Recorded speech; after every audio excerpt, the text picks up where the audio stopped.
Мен Жалилов Акназар Бузонович, Покровка айыл өкмөт башчысы болуп иштеп келе жатам. Районубуздун центри болгон Покровка айылынан биздин Карарчы айылы 18 километр аралыкта жайгашкан тоо боорунда.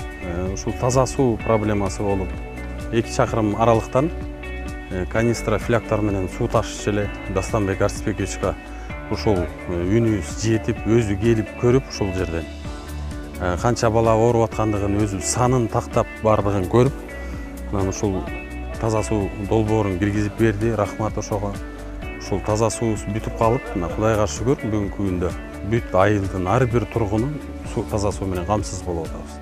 Суудун тереңдиги 100 метр тереңдиктен суу чыгат. 200 куб резервуар бар. Ошол жерден бүт айылга самотек менен берилип атат. Атмосферасы 4-5 атмосфера менен берет. Азыр Кудайга шүгүр, жакшы иштеп атат.